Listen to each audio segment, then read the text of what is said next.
외부에서 보는 것에 비해서 국내에서 너무 더 비관적인 것 같아요. 한국 경제 자체는 사실은 다른 나라하고 비교할 때 우등생이라고 봐야 되고, 근데 시장이 오버슈팅하면 그걸 역으로 또 해석을 해서 시장이 가니까 경제가 좋은가 보다, 그렇게 생각하는 경우가 있죠. 그러니까 시장이 사실은 미스리딩을 하는 경우도 많고, 지금 경제 지표가 좋게 나오니까 경제는 좋은 것 같다, 앞으로 6개월 후, 1년 후 이게 중요한 건데 상당히 조짐이 안 좋거든요, 전체적으로 봐서.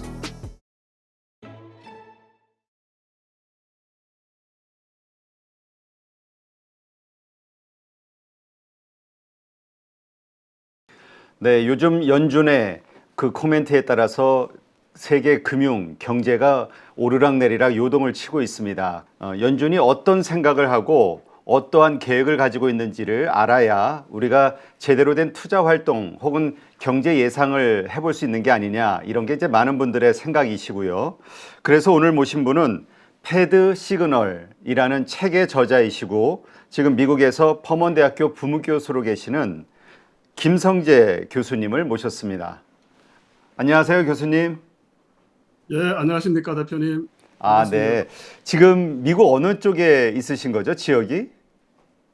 미국 사우스캐롤라이나 주라고 미국 동남부에 위치해 있습니다. 네. 애틀랜타에서 북쪽으로 한 2시간 운전해서 오시면 있습니다. 네. 지금 그 양력을 보니까 원래 종합금융회사에서 7년 동안 외환딜러 국제투자 업무도 실제 담당하셨던, 그래서 예. 이 실무 경험을, 현장의 경험을 가지시면서 또 학교에서 강의를 하시니까 이게 이론과 이 실무가 같이 겸비되신 분이 아닌가, 이런 생각이 드는데요. 맞습니다. 어떻습니까? 이 패드 시그널이라는 책을 쓰시게 된 어떤 이유 있으시다면?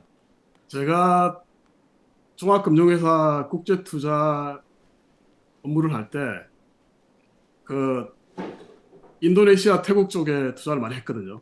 네. 태국에 투자를 할 때가 1996년도, 1995년도, 1996년도였는데 당시의 기억이 태국에 대한 애널리스트들 분석이 거의 완벽에 가까웠어요. 음, 경제 성장률도 좋고 네.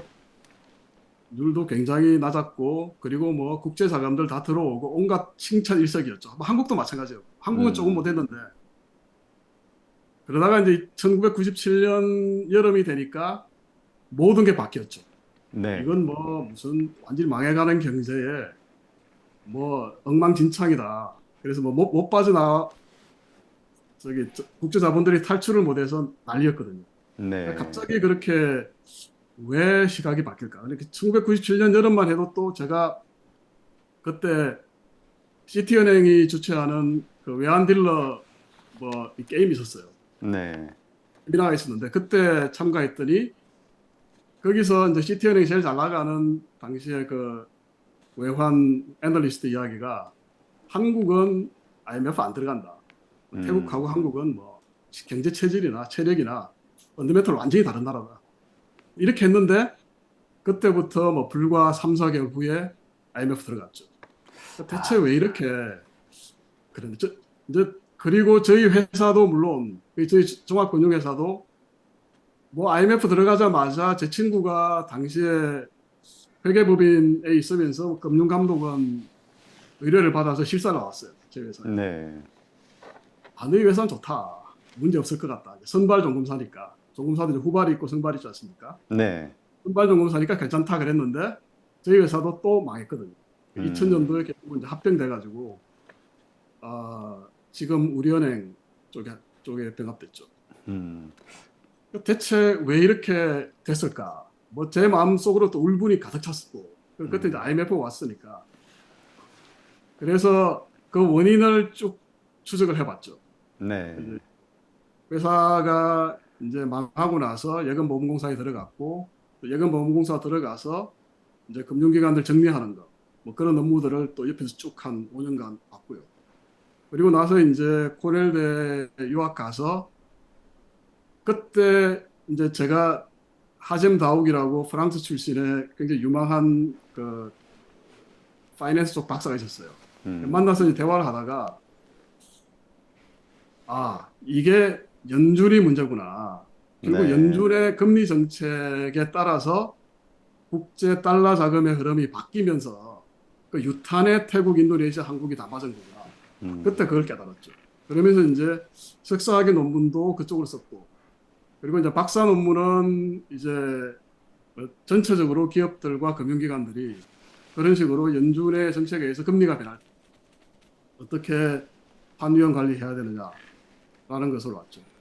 그래서 지금 그런 네. 영향들을 쭉 분석하고 그러다 보니까 이제 점점 연준에 대해서 점점 깊이 있게 연구가 들어가고 좀 이해도가 높아지면서 책도 쓰게 됐습니다. 네. 근데 그 당시에 미국의 금리가 고금리였고 그 영향으로 그 아시아의 뭐 용이다 뭐 이렇게 했던 나라들이 전부 쓰러졌던 게 아니냐 이런 분석도 있잖아요.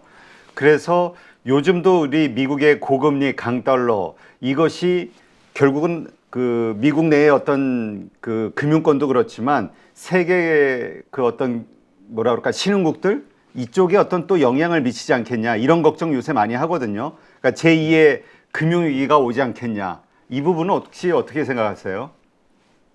작년에 이미 많은 나라들이 금융위기에 들어갔죠. 이집트, 아르헨티나, 뭐 터키도 위험했고요. 우리나라도 사실 뭐 금융위기 거의 문턱까지 간 것 아니겠습니까? 그런데 이제 다행히 뭐 인플레이션이 꺾이고 이제 연준이 계속 금리 인상하던 거, 뭐 자이언트 스텝 가던 것을 중지하면서 어느 정도 이제 안정이 되면서 이렇게 됐지만 불씨는 언제나 살아 있다고 생각하고 있습니다. 우리나라는 이제 뭐 신흥국은 벗어났죠 이제. 그렇죠. 과거하고는 많이 다른 상태니까. 그렇다면 우리는 일단 그 신흥국들의 금융위기 이런 어떤 위험성으로부터는 현재는 벗어나 있다 이렇게 보시는 건가요? 과거 같이 그렇게 외환 보유고가 완전히 없어져 가지고 IMF에 가는 그런 상황까지는 안 갈 거라고 생각하고 있습니다. 그러면 그 국내에서 뭐 가계부채 문제, 뭐 여러 가지 그 기업 부채도 문제도 있고 부동산 관련된 뭐 PF 문제들 여러 가지 이런 부채와 관련된 그 논란들이 있거든요. 이 부분으로 인해서 세계은행이나 IMF에서도 뭔가 그 경고가 나오고 이런 상황인데 그럼에도 불구하고 이런 요소 때문에 한국 경제가 좀 위험해질 가능성은 별로 없다. 이렇게 보시는 거죠? 한국 경제가 글쎄요. 한국이 제가 생각할 때는 외부에서 보는 것에 비해서 국내에서 너무 더 비관적인 것 같아요. 아, 한국 경제 자체는 사실은 다른 나라하고 비교할 때 우등생이라고 봐야 되고 제조업이 워낙 강하니까요. 지금. 네. 근데 이제 가계부채 문제, 또 부동산 문제는 역시 살아있는 시한폭탄 같은 것이죠. 그렇다고 해서 IMF 때 같이 그렇게 외국 자본이 급격하게 이탈하면서 금융위기에 빠지는 그런 현상으로 가지는 않을 거라고. 네. 그러면 연준의 절대 반지가 M이다. 이런 예. 말씀을 책에서 하셨잖아요. 이게 어떤 의미일까요? 연준은 가장 큰 무기가 통화량을 조정할 수 있다는 거죠. 그러니까 통화 공급이라고 하지 않습니까? 그러니까 그 통화 공급에서 이제 머니 스플라이의 M자를 따서 제가 절대 반지 M이라고 했습니다. 이야기를 네. 했고요. M이 움직이면 모든 게 해결이 된다든지 아니면 모든 문제가 생기니까 절대 반지라는 이야기를 붙였죠. 음, 그게 1971년도에 이제 미국 닉슨 대통령이 닉슨 쇼크라고 해서 금태환을 중지하면서 이제는 한 가지는 이제 좋은 것은 미국 연준이 달러를 마음대로 찍어낼 수 있게 됐죠. 네. 그전에는 정해진 금 태환할 수 있는 양만 달러를 찍어낼 수 있었거든요. 네, 그렇죠. 그러니까 이제 연준 입장에서는 마음대로 통화량을 늘리기도 하고 줄일 수도 있게 된 거죠. 네. 지금 시장이 만약에 뭐 안 좋으면 네. 연준 입장에서는 금리를 내리고 또 금리를 내린다는 것 자체가 채권을 사들여서 금리를 내리는 거기 때문에 금리를 내리면 통화량이 풀리고 그럼 유동성이 늘어나니까 뭐 시장도 회복되고 또 시장이 회복되면 또 가계 부가 늘어나서 부의 효과로 또 경제도 좋아지고 그렇게 이제 돌아왔었죠. 또 이제 네. 인플레이션이 심해지면 연준 입장에서는 또 채권을 이제 지금같이 또 팔고 그러면서 이제 또 유동성을 흡수하고 그러면 또 시장이 망가지고 또 가계 소득이 줄어드니까 또 경제도 또 쿨다운되고 음. 그런 흐름으로 갔죠. 그래서 정말 말씀하신 그 M 금리 인하와 금리 인상, 이 금리라는 거 가지고 할 수 있는 영향력이 엄청난 것 같은데, 그러니까 연준이 아무래도 그러한 정책을 하기 위해서는 뭔가 공정하고 우리가 신뢰할 만한 어떤 시스템이 있어야 되지 않을까? 그래야 우리가 연준을 믿잖아요. 이제까지는 믿어왔는데 요번에 코로나 이후에 일어나는 일들을 보면서 연준에 대한 신뢰가 좀 많이 떨어진 것 같아요. 일단 연준의 시스템은 그 타협의 산물이다 이런 말씀을 하셨는데 어떤 의미입니까? 연준이 처음 생길 때가 1913년인데 당시 이제 1907년에 엄청난 금융위기가 있었거든요. 그 금융위기 과정에서 미국 정부가 식겁을 했죠. 그러니까 은행들이 너무 많이 쓰러지는 바람에 뭔가 은행에 대해서 최종 대부자 역할을 할 수 있는 중앙은행이 필요하다. 그래서 이제 연준을 만들려고 했는데 당시 대통령이 윌슨 대통령이었거든요. 우리 한국에도 잘 알려진 우드로 윌슨 대통령. 네. 우드로 윌슨 대통령은 민주당 출신인데 당시 민주당 입장에서는 연준을 우리나라 한국은행 같이 그러니까 중앙에 하나의 본점이 있고 그 다음에 이제 전국에 걸쳐서 지점이 있어서 본점에서 지점을 완전히 컨트롤하고 대통령이 연준 이사나 또 연준 의장을 마음대로 임명을 하고 갈아치우고 하는 그런 완전히 어떤 중앙 통제적인 입장에 중앙 집중적인 기관으로 만들려고 했었는데 공화당에서는 이제 반대를 했죠. 공화당에서는 그렇게 되면 너무 정부의 연방 정부의 입김이 세진다. 그래서 이제 저 밑에 지방 단위에서부터 은행 연합회 비슷하게 그러니까 지방의 은행 연합회를 만들고 주에도 만들고 지역에도 만들고 그래서 중앙은행이라기보다는 일종의 은행 연합회의 집단으로서 독립된 그러니까 민간이 어떤 보유를 하고 통제하는 그런 기관으로 가자. 그랬는데 이제 우드로 윌슨이 합의를 도출한 게 그러면 중앙에는 연준 이사회 FRB라 하죠. 페더럴 리저브 보드를 두고 그리고 이제 각 전국을 12개의 지역으로 나눠서 각 지역에는 연방준비은행을 두자. 실질적인 실무는 연방준비은행이 담당하고 정책은 중앙에서 세우는 그런 구조가 돼 있었죠. 그게 이제 타협의 산물인데 역사가 깁니다. 그게 미국의 건국 당시부터 그랬거든요. 건국 당시부터 알렉산더 해밀턴이라고 그 브로드웨이의 최근까지 굉장히 유명한 오페라 주인공 대상이죠. 그 이야기. 알렉산더 해밀턴이 초대 재무장관인데 이 사람이 이제 미국을 강력하고 중앙 집권화된 그런 나라를 만들고 그 하나의 핵심으로서 미국의 중앙은행을 세우려고 그랬었거든요. 미합중국은행이라고 했는데 초대 미합중국은행을 만들었죠. 그런데 주로 이제 그쪽은 바로 중앙에서 컨트롤 해서 돈을 쏘면 이익을 볼 수 있는 북동부의 산업지대. 그러니까 이제 우리가 여기 뉴잉글랜드, 뉴욕, 펜실베니아, 오하이오 이런 북동부의 산업지대. 우리가 양키들이라고 하죠. 네. 양키 산업자본들이 그런 입장을 지지했고 당시만 하더라도 미국에 잘 사는 지방 그리고 부는 사실은 남부에 있었거든요. 남부의 농장지대. 이쪽 농장주들은 이제 그런 어떤 중앙의 집중화된 금융 권력을 신뢰하지 않았죠. 그래서 중앙은행을 반대했고요. 중앙은행이 처음 생겼다가 없어졌다가 또 두 번째 생겼다가 없어졌다가 그래서 결국 굉장히 오랜 기간 중앙은행이 없는 상태로 갔다가 이제 1913년도에 마침내 생긴 거죠. 네. 지금 그래서 우리가 요즘 뉴스를 보면은 파월 의장의 말도 중요하지만 무슨 말씀하신 어디 지역의 의장 해가지고 지역 의장들이 있잖아요. 그들의 말 한마디에 또 증시가 흔들리고 여러 가지 영향력이 있긴 하더라고요. 12개 연방은행 행장들이 다 이제 FOMC 미팅에 참가를 하고 거기서 이제 다 공정한 발언을 하니까요. 또 거기서 합의를 보는 게 또 원칙이기 때문에 이제 상당히 눈치를 볼 수밖에 없죠. 그 중에서 네. 우리가 이야기하는 중부 쪽에 있는 그 지역의 그 연방은행 총재들, 그러니까 텍사스라든지 뭐 이런 쪽 중부 쪽에 있는 그 총재들이 굉장히 매파적이죠. 네. 그래서 상당히 좀 눈치를 많이 보죠. 자, 근데 그 시장이 멍청해지는 순간이 있다 이런 말씀을 책에서 하셨는데 그 순간이 언제입니까? 저는 지금도 그 순간이라고 보고요. 네. 연준의 어떤 정책에 대해서 앞서가면서 착각을 하고 있을 때 그러니까 음, 실제적인 어떤 거시경제의 흐름을 먼저 파악을 하고 거기에 따라서 연준의 정책을 읽어야 되는데 연준의 속마음을 읽어야 되는데 시장이 그것을 오해할 때가 시장이 멍청해지는 순간이죠.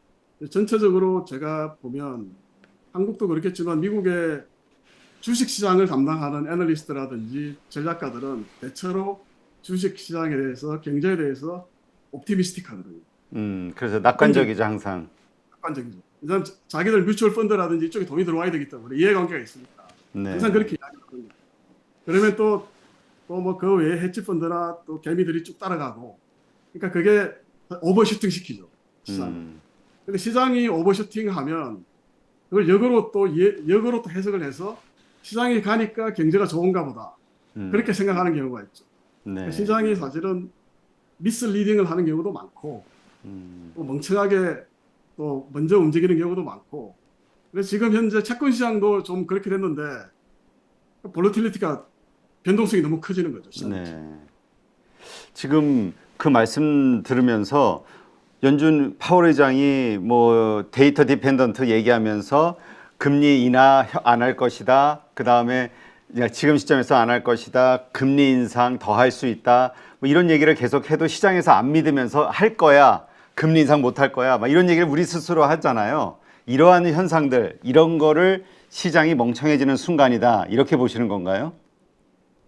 결국은 지나서 보면 물론 이제 안 그런 경우도 있지만 가끔씩 있죠. 2021년도에 제롬 파월이 이야기했던 트랜지토리 인플레이션, 그러니까 인플레이션 일시적이다라고 이야기했던 것은 정치적인 발언이었고 이제 자기가 이제 다시 재임명을 받아야 되니까 네. 바이든한테 맞서지 않기 위해서 그렇게 했지만 전체적으로 보면 don't fight the Fed죠. 그러니까 음, Fed에 맞서지 마라. 그러니까 Fed 사람들이 이야기하면 그냥 받아들여라. 네. 결국 지나고 보면 그게 맞다라는 건데 이제 시장이 많이 순치가 됐다고 하더라고요. 그러니까 계속 패드를 안 믿고 있다가 네. 최근에는 이제 아 그런가 봐요. 이거 고금리가 오래 갈 것 같아. 이제 그런 식으로 많이 시장이 돌아왔죠. 네. 지금 그런데도 네. 예, 아니 그런데도 이제 말씀하시죠. 저번 주 FOMC 끝나고 파월 의장이 한 이야기, 그러니까 파월 의장이 한 이야기는 전체적으로 봐서 똑같은 이야기의 맥락의 이야기였거든요. 네. 그러니까 우리는 인플레이션 2%까지 잡히기 전까지는 계속 고금리를 유지할 거야. 그러니까 그게 우리 정책의 핵심이야. 라는 것이고. 근데 이제 그 딱 한 꼭지였죠. 그런데 아마 금리 인상 사이클은 종료 지점에 가까운 것 같아. 근데 그렇게 음, 이야기도 안 했죠, 사실. 음, 비둘려서 이야기했는데 그것만 엄청나게 확대 해석해가지고 시장이 지금 랠리를 계속 펼치고 있지 않습니까? 네. 그게 시장이 멍청하다는 거죠, 제가 볼 때는. 지금 그러면 연준의 의도를 정확하게 어떻게 판단하시는 건가요? 연준도 사실 제가 볼 때는 좀 헷갈리고 있는 것 같아요, 지금. 갈팡질팡하고 있는 것 같아요. 음, 경제학자들도 다 그렇고. 그러니까 연준 의장이 저는 사실 앨런 그린스펀을 되게 존경하는 입장인데 그러니까 연준 의장이 사실은 전 세계 경제에 숨통을 쥐고 있으니까 가장 경험이 있고 가장 똑똑한 사람이 연준 의장이 돼야죠. 다른 사람들보다 그렇죠. 카리스마도 있고. 그런데 이제 제롬 파월은 그런 사람이 아니고 지금 연준 이사들도 그렇고 경제학자들도 그저께도 경제학 교수를 만나서 이야기했는데 지금 경제 지표가 좋게 나오니까 경제는 좋은 것 같다. 그런데 마켓은 잘 모르겠다. 뭐 그런 음, 이야기거든요. 그런데 경제가 과연 지금 좋은 게 중요한 게 아니잖아요. 그렇죠. 투자자들한테는. 앞으로 6개월 후, 1년 후 이게 중요한 건데 상당히 조짐이 안 좋거든요. 전체적으로 봐서. 아, 어떤 실제로 면이 그렇게 지금 안 좋게 보세요? 그러니까 지금 간단히 보면 실업률이 불과 5개월 전에 3.4%. 네. 그러니까 가장 낮았죠. 뭐 전후에 가장 낮은 상태였는데 지금 이미 11월 달인데 3.9%까지 올라왔죠. 그러니까 불과 몇 개월 만에 0.5% 올라온 것은 극히 이례적인 현상이거든요. 그러니까 실업이 급격히 늘고 있다는 거죠. 그걸 숫자로 하면 실업자가 100만 명 늘어난 것이거든요. 불과 몇 달 사이에. 이 경제가 좋다고 이야기할 수가 없죠. 그리고 이제 또 그 고용시장의 질을 따지면 대개 고용이 뭐 몇십만 개 예상보다 많이 늘어났다 했는데 다 그게 쉽게 이야기하면 3D 잡들이거든요.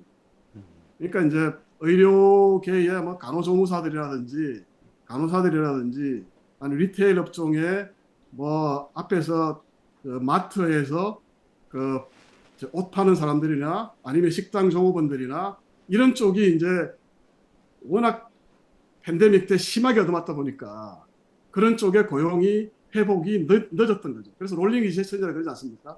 그러니까 점점 돌아가면서 이제 회복되고 리세션 들어가는데 굉장히 양질의 잡들이 있던 빅테크라든지 은행은 이미 회복이 돼서 리세션으로 들어갔거든요. 네. 굉장히 많이 자르고 있습니다. 이미.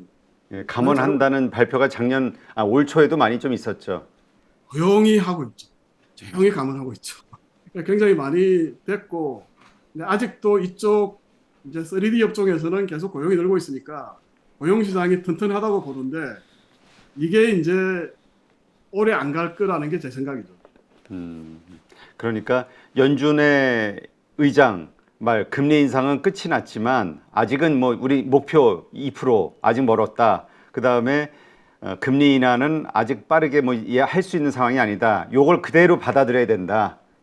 예, 그러니까 거기다가 좀 그 연준 의장들이 정치적으로 하는 이야기. 연준 의장 입장에서 경제가 나쁘다고 이야기할 수 없지 않습니까? 그렇죠. 그러니까 그것은 액면 그대로 받아들이면 안 된다는 거죠.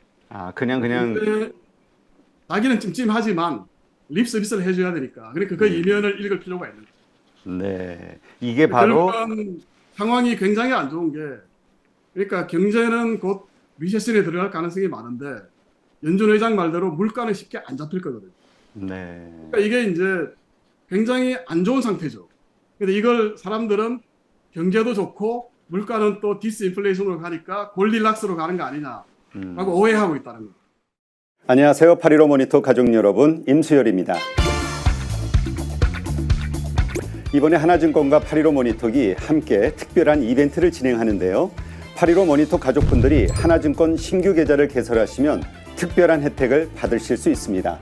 첫 번째 혜택은요, 국내 주식을 살 수 있는 3만 원을 드립니다. 두 번째 혜택은 하나증권과 함께하는 8.15 머니쇼 초청 받으실 수 있는 초청권입니다. 8.15 머니쇼는 특별한 강사진들에 의해 진행되는 프리미엄 세미나로 매회 500분을 초대해서 진행할 예정입니다. 그 외에도 소수점 주식 혜택을 드릴 거고요. 하나증권 계좌를 처음 만드는 분이라면 누구나 신청 가능하십니다. 이제 혜택 받는 방법 알려드리죠. 영상 하단부 더보기란에 기재된 링크를 통해 신청하시면 됩니다. 반드시 더보기란 링크를 통해서 계좌를 개설해야 이 혜택을 받을 수 있으니 유의해 주시기 바랍니다. 하나증권과 8.15 모니터기 함께 주식으로 하나 되다. 8.15 모니터 가족 여러분의 많은 참여 부탁드립니다.